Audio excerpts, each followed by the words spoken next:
approached my dad, being he was a producer and worked with other bands in the past. I said to him, how does he feel about like, helping me form a band? And he was really up for the idea, he always wanted to do something with me musically.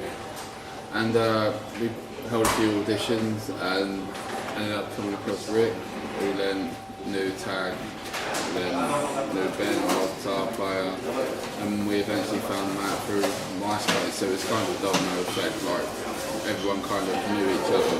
Yeah, apart from, it's weird, like apart from Matt and Dan himself, we all sort of knew each other before we got together. And then Jake, who's the new guy, who just stepped in sort of, what, he must have been in the band 2 months now, is it? Yeah. We found him just through sort of an audition process of, we put out on our Facebook page saying like, unfortunately, we've parted ways with Ben. Is anyone interested in coming down for an audition? We had an absolutely insane response, like we had, must have been way over like 200 people messaging saying please come down for an audition. Lots of them didn't work out. We had a lot of great guitar players come down as well, and Jake just sort of he sort of fitted in with us. He was the right sort of sense of humour, right guy, great guitar player, and we just sort of thought, yeah, that's the guy, that's our guy. And then from then on, this is us now. Yeah, my dad was our manager, so yeah, he's really like kind of driven about the band. And I mean, me personally, my parents were really cool. Like, I think the thing is with all of us, we were all raised on sort of rock music. Our parents were all rock fans themselves, who sort of introduced us to the music that we're sort of playing these days. So yeah, they're all totally supportive of us, and yeah, we're really lucky in that respect, because a lot of people's parents, if you said at the age of 16, I'm not going to college, I'm not going to university, I'm going to go off and join a rock band and tour the world, a lot of parents would be like, no you're not, but all of ours were really cool, so yeah. Me personally, I think I started playing bass when I was about 8 or 9, something like that. I really started getting into The Who, and their bass player John Entwistle was just absolutely insane, and just sort of saw him play once and was like, right, that's what I want to do, that's what I want to play. And then my parents were cool enough to get me like a sort of cheapy bass and try me out on it, and I've just loved it ever since. I think it's a similar sort of thing. Yeah, I started around the same age as that, like listening to bands like AC/DC and like Judas Priest, bands like that, and that's what got me into music.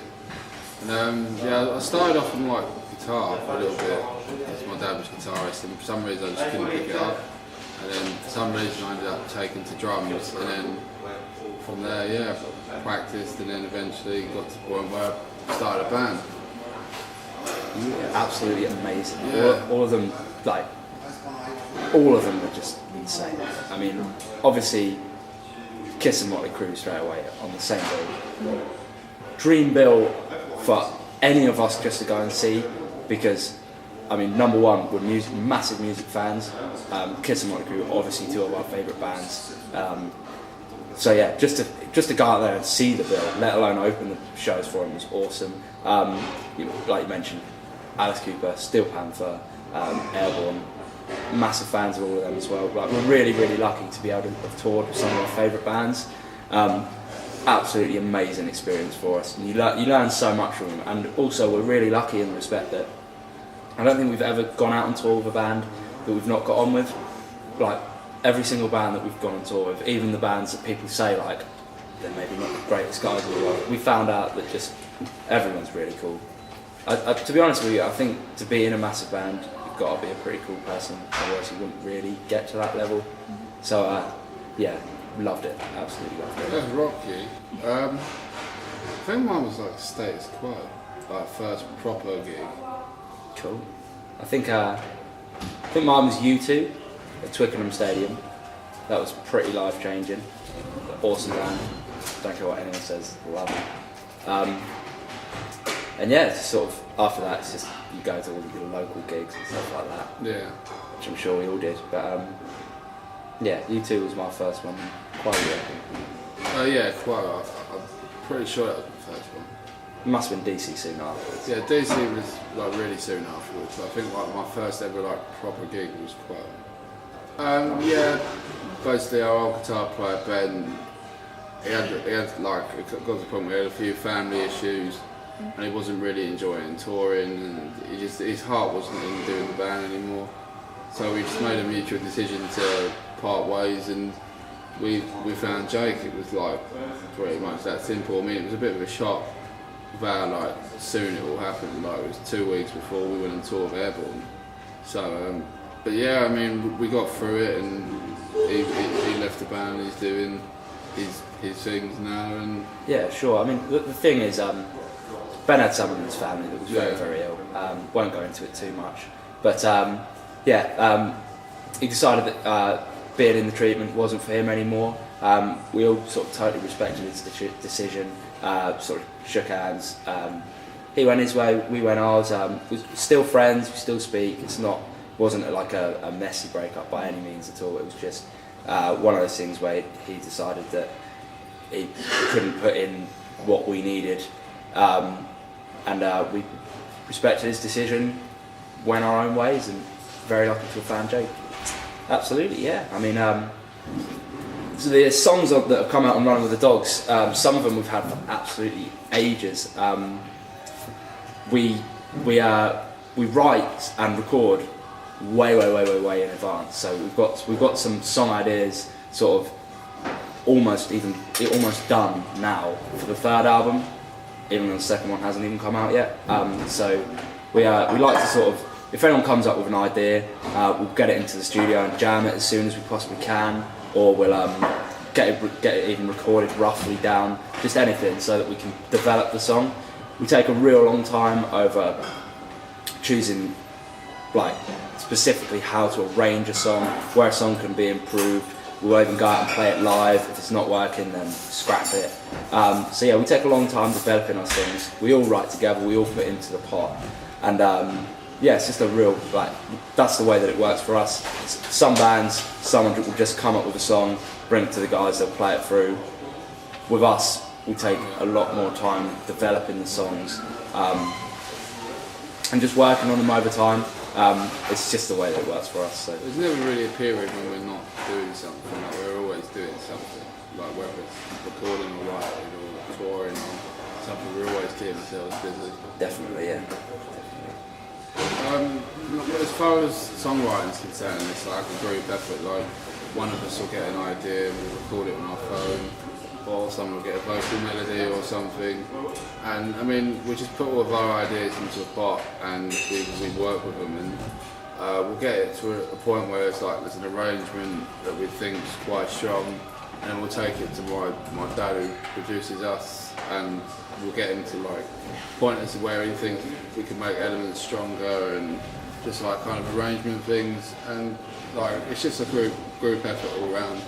Yeah, definitely. It's like we said just now. It's not like one person does the majority. We all put our own sort of touches on everything, because we're all very similar in some respects, but all very different in other respects. We all listen to very, very similar bands. We're all influenced by very similar bands, but we also listen to, like, there's bands that Dan loves that I can't stand, there's bands that I love that Dan can't stand, for example. And I think that really helps us sort of bring in different elements, and obviously our characters are all obviously going to be different as well. So yeah, I think that sort of comes across in our songs, and we've all got our own little touch in there somewhere. So, I always like Emergency. Like, I find that's a good song to play live. Yeah, definitely. I always really like the sort of the real up tempo, fast ones. That's just because you get the most response off the crowd from them. I'm a bass player. Songs where I literally just have to play one note through all the way is always fun, because I get to jump around and dance like an idiot. But I don't know. To be honest with you, I really like playing all of our songs. Like, my favourite shows that we do are headline sets, because there is quite a variety in sort of what we do. So you get to play a lot of different, like, although we're one genre pretty much, there's also like a lot of different elements to our music. So I like playing our headline sets because you get to play a lot of different things that's sort of in one set. I don't really have one favourite. I don't think. I don't know. I just like all of our stuff, but I'm biased.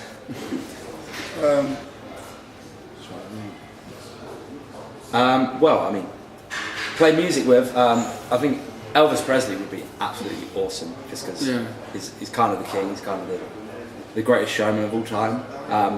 I mentioned earlier John Ellison from The Who, massive influence on my bass player. Even though I don't play bass anything like him at all, I just love to just watch him play.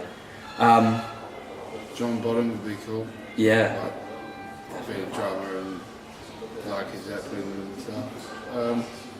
There's too many, to be honest. Yeah. It's like we'd be here all day, like listening off. Definitely. Love to jam with anyone. Yeah. Me and Dan got up and sung with Steel Panther once. That was funny. That was... Like the two guys that don't sing in the band, stick them up on stage. I didn't even know what I was doing. So I used to be behind a drum kit, standing there in front of like, what, 1,000 people or whatever. Yeah. Singing out of tune down the mic. Was Yeah. That was interesting. Well, I mean, to be honest with you, like we don't have a huge amount of time off. Our schedule is pretty much, if we're not on the road, we'll be rehearsing sort of every day. Hobby wise, I mean, personally I'm a big football fan. Like, try and go to as many games as I possibly can. We're just like, you know, normal sort of 20-year-old people stuff. Yeah. Going out, getting drunk. I don't know. That's, you know, just live normal lives. Yeah. Really. Like when there's, I wouldn't say there's like we, you know, I mean, like I'd say like even though we've got a kind of glamorous job, I'd say we're just normal people. Like we like normal things. Yeah. Like hang around with our friends, like just normal stuff. Yeah, unfortunately. Yeah. Doing loads of drugs. Favourite newish album would have to be Black Dog Barton, Airborne. We've been listening to that a lot since the Yeah, we've been absolutely thrashing it, burning it out. But yeah, I just think it's a great album. Like, honestly, all of us have been huge Airborne fans since day one. We saw them the first time they came over to the UK. So to get a chance to tour them and sort of hang out with them, really cool. Great guys as well, absolutely awesome. Hopefully, I mean, we've got nothing planned, but I think we're planning on like a festival tour during the summer. So hopefully we'll get on maybe some French festivals or like some support slots that are up for grabs in France. I mean, we'll just take anything to come back. Yeah, definitely. I mean, bands always say when they're doing an interview with people from a certain country, yeah, we can't wait to come back, but genuinely we do love playing France. It's been about 1.5 years since we've been here. Some of our favourite shows that we've ever done have been in France, so we really are pushing to come back as soon as possible. Hopefully do some headline shows maybe, but like Dan said, any tours that come up we'll be taking them, I promise.